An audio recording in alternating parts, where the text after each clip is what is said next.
Good morning! Nakakatamad ngang bumangon kanina pagkagising ko dahil nga maulan. Ilang araw na ngang ganito at masungit nga ang panahon. Pero dahil wala pa ring balita na mag-suspend yung klase, kaya naman bumangon pa rin ako para naman makapaghanda ng agahan. Apat na hiwa ng bangus nga akong minarinate kagabi, kaya naman nilabas ko na sa ref. Minarinate ko nga lang pala ito mga mare ng toyo at kalamansi pagkatapos nilagyan ko ng bawang. Pinirito ko na nga agad ito mga mare at para naman makakain na yung dalawang junakis ko. At ayan, at nadurog ko pa nga itong buntot dahil nga nanikit sa may kawali. After nga nilang makapag-breakfast dyan mga mare, ay pinusod ko naman itong buhok ng ate love. Sarap nga sana yung tulog ng dalawang junakis ko kanina mga mare, pero ginising ko. Nakakasarap kasi matulog mga mare, lalo na pag ganito yung panahon. Kinakailangan ko nga silang gisingin mga mare dahil nga may pasok sila sa school. Dahil maulan nga, kaya naman pinasakay ko lang sila ng tricycle. Dahil ako na naman yung naiwan dito sa bahay mga mare, naisipan ko na lang na gumawa ng brownies. Ito na lang yung gagamitin natin na chocolate. Wala nga pala akong chocolate chips mga mare, kaya ito na lang chocolate bar. Tigas nga itong chocolate bar na to mga mare dahil nga galing sa ref. Kailangan nga pala natin dito mga mare ng 1 cup of chocolate chips or chocolate bar. Tapos 1/2 cup of butter. Bali sa isang bowl mga mare, pinagsama ko nga pala itong chocolate at saka butter. I-melt nga pala natin ito mga mare, kaya naman pinatong ko na dito sa may kumukulong tubig. Ang kasi akong microwave oven mga mare, kaya naman dito ko na itinunaw. Itutunawin nga natin ito mga mare sa mahinang apoy lamang.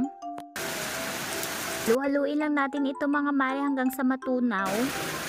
So pwede na to guys. At nung okay na nga mga mare, nilipat ko na nga sa medyo malaking bowl. Katapos ay maglalagay tayo dito ng 1 1/2 cup of brown sugar. Halo-halo ko na nga ng mabuti, pagkatapos sinet aside ko muna. In another bowl mga mare, ay nag-crack naman ako ng 3 pirasong large egg. Katapos ay naglagay ako dito ng 1 teaspoon of vanilla essence. Halu-haluin lang natin ito ng mabuti mga mare, pagkatapos ay ihalo na natin dun sa ating chocolate mixture. Halu-haluin na naman natin ulit mga mare until na mag-well combined.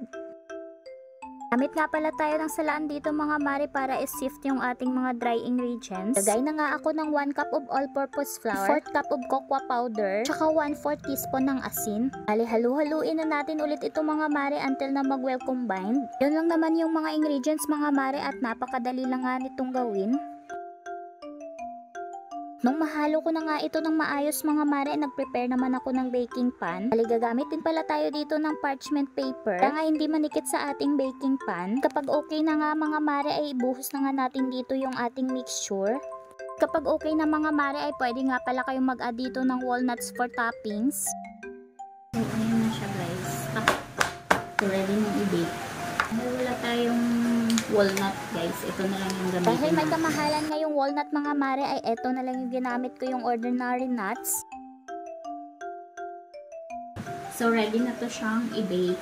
Bago nga pala natin isalang ito mga mare, dapat naka-preheat na yung ating oven. I-bake nga pala ito natin mga mare sa init na 180 degrees Celsius. Guys, ang sama pa rin ng panahon. Spend na nga yung classes mga mare, at half day lang nga yung mga bata. Kung wala pa rin tigil yung ulan mga mare.